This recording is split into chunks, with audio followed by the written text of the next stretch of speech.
It was just past midnight when the sound of frantic howling pierced the silent forest, echoing through the pine-covered hills like a cry for help. 14-year-old Lily Harper, barefoot and wide-eyed, stood on the back porch of her grandfather's cabin in rural Montana, the cold biting at her toes. Something was out there, something wounded, something wild. She should have gone back inside. That's what any normal person would have done. But Lily had never been normal. Not since the accident. Not since she lost her parents and was sent to live with a grandfather she barely knew, in a town with more trees than people. She'd grown quiet, withdrawn. Her only real comfort was in the quiet of nature, the kind her mother used to say held secrets no one could ever fully understand. So when the howl came again, closer this time, Lily grabbed the flashlight and stepped into the night. What she found would change everything. Beneath a tree, tangled in barbed wire and drenched in blood, lay the largest canine she had ever seen. At first, she thought it was a wolf, a massive one, but something about it felt different. Its eyes, a glowing pale amber, locked onto hers. There was no snarl. No growl. Only pain. "Hey, big guy," Lily whispered, crouching slowly. "I'm not gonna hurt you." The creature flinched but didn't move away.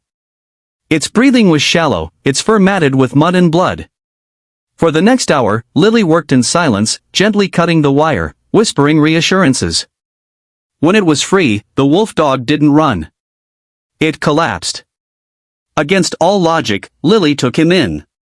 She named him Ghost. Her grandfather, a stern man who'd spent most of his life working as a ranger, was furious when he saw the animal in their barn. "That's not a dog, Lily," he snapped. "That's a wild animal. A wolf. You don't bring something like that home." But Ghost didn't act like a wild animal.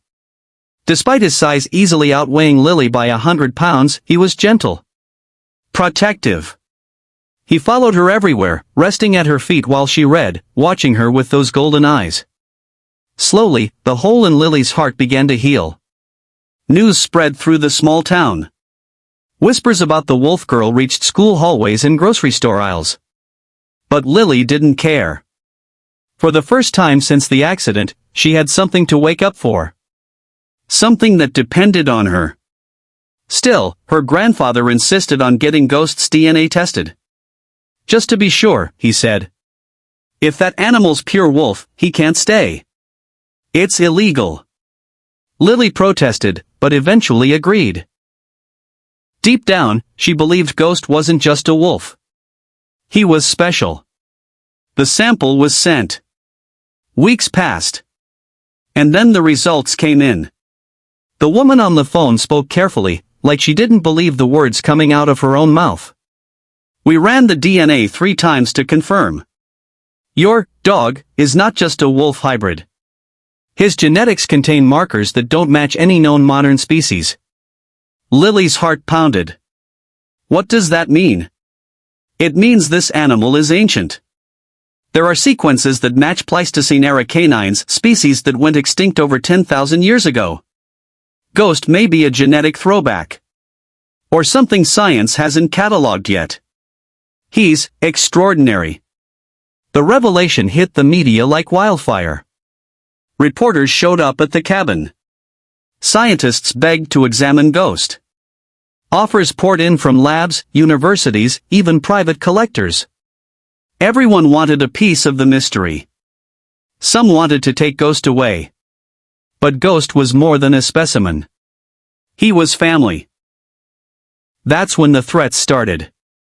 One night, someone cut the fence. Lily found the gate wide open and Ghost missing. Panic surged through her veins. With her grandfather, she searched all night through the woods, screaming his name. Nothing.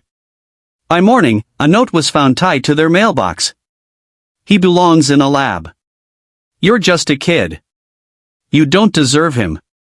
Lily collapsed on the steps, tears streaking her cheeks. But she didn't give up. For 2 days, they searched. Then, on the 3rd morning, she heard that familiar howl, weak, but real, coming from a nearby ridge. Ghost had escaped whoever took him, dragging his injured leg for miles just to get home. He collapsed at her feet once more. This time, it was her turn to fight for him. The story reached national headlines. A movement started, #ProtectGhost trended online. People from around the world rallied behind Lily and her Wolfdog. Wildlife protection groups got involved. Donations flooded in. With public pressure mounting, the authorities had no choice but to grant Ghost a unique protected status. He would stay with Lily. A year passed. Lily, now 15, began working with wildlife researchers on her terms. She learned about conservation, genetics, and ancient animal lineages. Ghost wasn't just her pet anymore, he was a symbol. A bridge between the past and the future. And Lily? She was no longer the quiet, broken girl who stumbled out into the woods one cold night. She had found her strength in herself, and in the bond she shared with a creature no one truly understood. The story of Ghost and Lily became a legend. Not just because of the DNA, or the mystery, or the science, but because of what it meant. That sometimes, the most extraordinary connections happen when we choose love over fear. When we see with our hearts, not just our eyes. And when one girl's courage is enough to change the world for something that can't speak for itself. Because sometimes, it's not us who save them. Sometimes, they save us too.